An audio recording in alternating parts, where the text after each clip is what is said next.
kita berterima kasih berkali-kali sampai saya katakan sudahlah.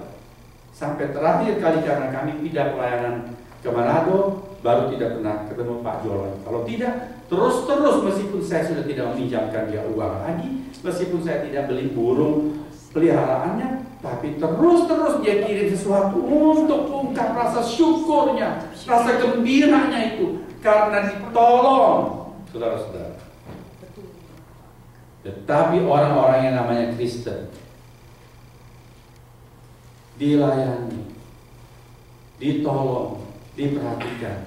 Berapa banyak yang merasakan itu sebagai suatu keistimewaan? Take it for granted.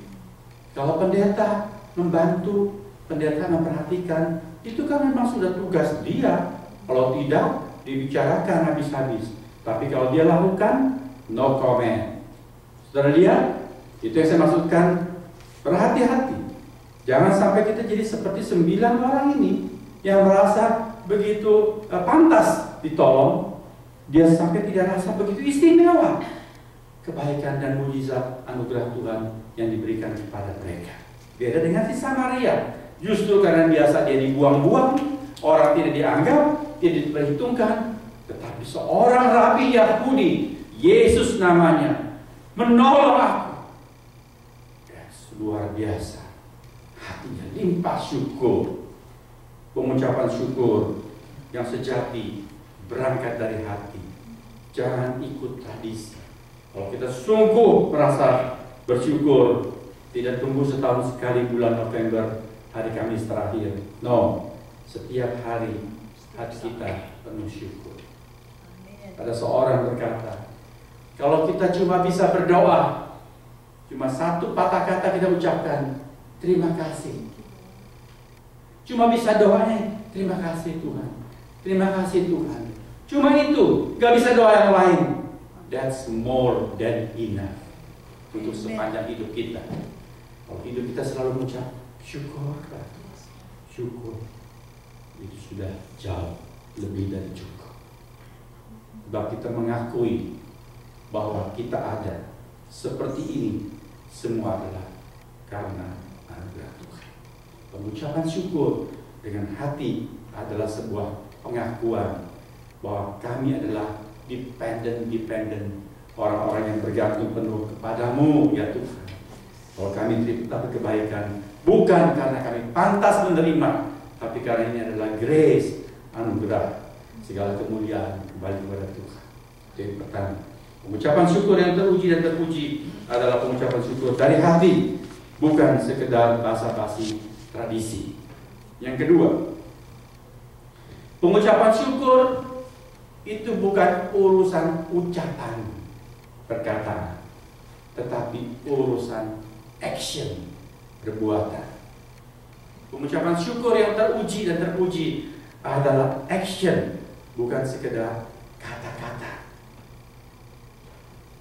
Seorang yang bijak berkata, not we say about our blessings, but how we use them is the true measure of our thanksgiving. Apa itu thanksgiving? Thanksgiving biasanya kita diminta untuk share, kita bersaksi. Kamu mau thanksgiving, ucapkan syukur untuk apa? Ya, saya ucapkan syukur untuk kesehatan, untuk kerjaan, untuk apa? Itu perlu. Supaya kita menghitung berkat Tuhan, kita ucapkan. Kalau kita berdoa, bukan cuma, ya Tuhan kami mengucap syukur atas berkat-berkat-Mu. Yang mana? Berkat Tuhan itu ada bentuknya. Berkat Tuhan ada namanya. Count your blessing. Name them one by one. Demikian sebuah lagu mengatakan. Betul? Ucapkan satu persatu namanya. Yang mana? Supaya kita ingat. Hitung berkat Tuhan. Tetapi lebih daripada itu, saudara-saudara, mengucap syukur yang sejati bukan cuma kata-kata, tetapi sebuah perbuatan. Kita lihat orang kusta, seorang Samaria ini, dia ucap syukur bukan cuma dengan mulut, dengan perbuatannya. Dia memuliakan Tuhan. Kalau dia tersungkur di depan kaki Yesus, sesudah itu dia kemana? Cerita ini tutup sampai di situ. ketika Tuhan berkata, berdirilah dan pergilah, imanmu telah menyelamatkan engkau. Tidak ada cerita lebih lanjut mengenai si Samaria ini. Tetapi kita boleh menduga bahwa setelah itu kemana-mana dia selalu bercerita dan menjadi saksi Tuhan. Dia juga mencintai Tuhan, dia melayani Tuhan. Sebab apa, saudara? Sebab di dalam kitab Injil ada banyak contoh orang-orang yang ditolong oleh Tuhan Yesus selalu melanjutkan pengucapan syukurnya dengan perbuatan yang nyata. Kita boleh sebut beberapa. Dicatat dalam Injil, Tuhan Yesus pergi ke rumah Petrus. Waktu dia pergi ke rumah Petrus, ibu mertua Petrus sedang sakit demam, terbaring, tidak bisa bangun, panas tinggi. Lalu Tuhan menjamah tangan dan mertua Petrus sembuh. Alkitab catat apa? Kemudian bangunlah dia dan melayani Yesus dan murid-murid yang ada di sana. Saudara lihat, pengucapan syukur diwujudkan dengan perbuatan melayani. Ada kisah lain lagi. Ada seorang laki-laki dirasuk setan, jumlahnya banyak sekali dalam dirinya, sampai disebut legion. Jumlah yang banyak merasuk dia. Tidak bisa ada orang yang memegang dia, begitu kuat. Dirantai pun dia putuskan belenggunya. Diberikan pakaian, dia sobek-sobek, dia telanjang di kuburan-kuburan, memukuli dirinya dengan batu. Wah, kasihan sekali. Tuhan datang, mengusir setan dari dalam tubuhnya, dari dalam dirinya. Lalu dia menjadi sembuh. Dia siuman. Sekarang dia mau berpakaian. Gak usah dipegang oleh banyak orang. Dia duduk dengan tenang. Wah, dia sadar. Lalu dia bilang, mengucap syukur pada Tuhan. Dia bilang apa? Tuhan, aku ingin mengikut Tuhan kemanapun Tuhan pergi. Lalu Tuhan bilang apa? Oke, mari ikut. Tuhan bilang, no, jangan ikut aku. Heran, dia mau ikut, tetapi Tuhan bilang, jangan. Sebab dia orang dari kampung-kampung di sekitar Gerasa. Itu daerah kafir, bukan daerah Yahudi. Orang ini bukan orang Yahudi lagi, saudara. Kemudian Tuhan bilang, kamu tidak perlu ikut mengiring aku. Pulanglah ke kampungmu, ke tengah-tengah keluargamu, ke rumahmu, dan ceritakanlah betapa besarnya belas kasihan Tuhan kepadamu. Lalu orang ini menurut. Dia pulang ke rumahnya, di tengah-tengah desanya, dia bersaksi bagi Tuhan.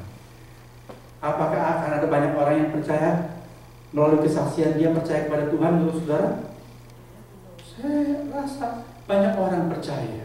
Saudara lihat, dia melakukan sesuatu, wujud pengucapan syukur kepada Tuhan, bersaksi membawa banyak orang mengenal Tuhan Yesus. Lalu kita boleh sebut orang macam Paulus.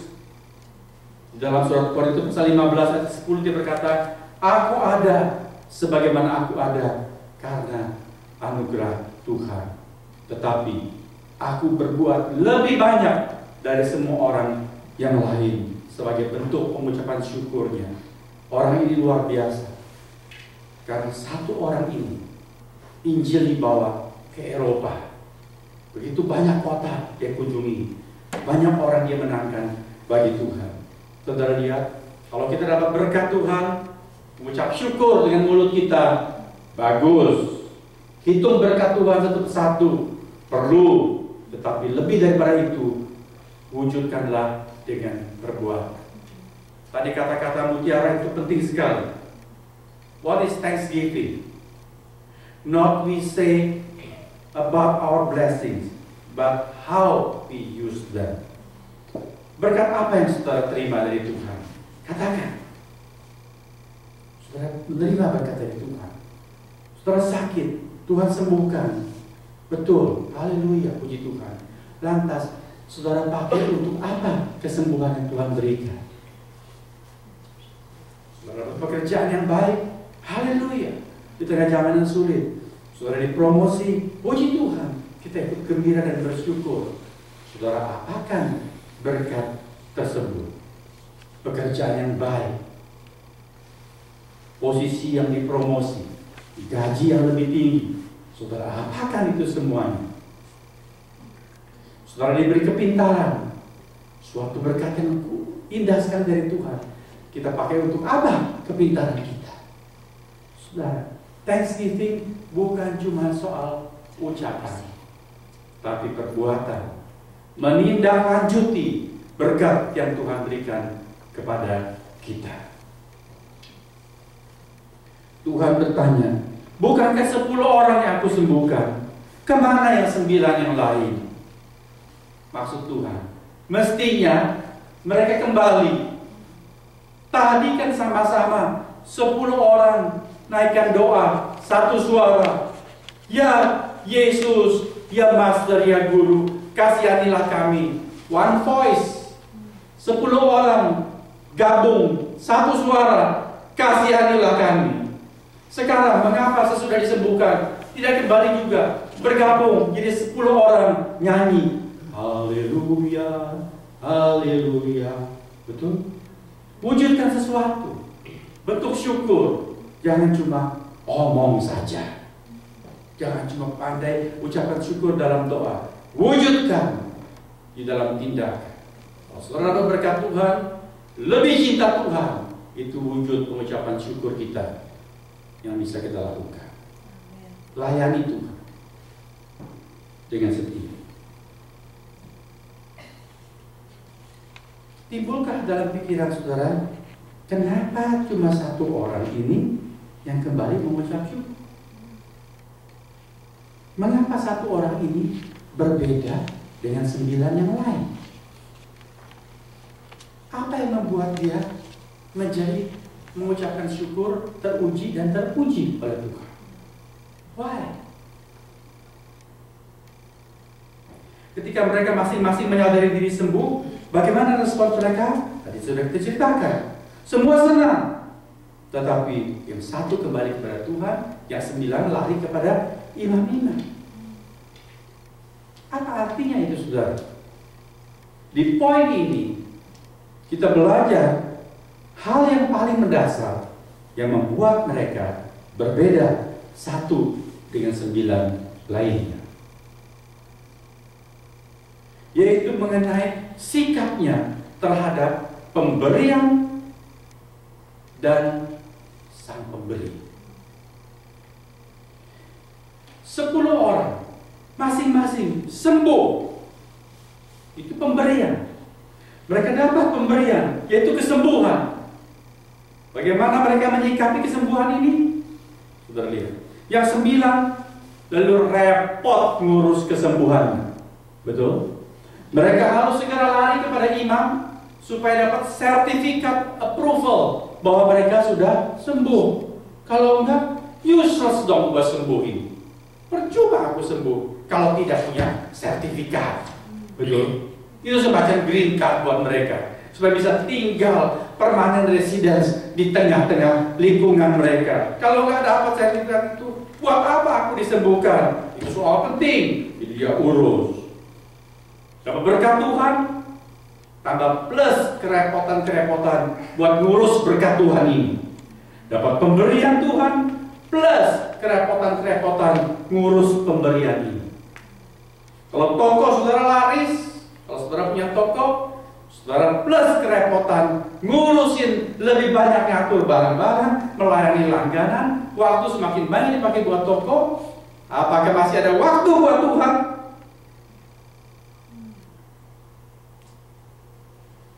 Bertahun-tahun tidak punya anak, berdoa, lalu Tuhan berikan anak, berkat Tuhan ada anak, tetapi plus kerepotan ngurusin anak. Apakah karena ada anak lalu kurang waktu untuk Tuhan?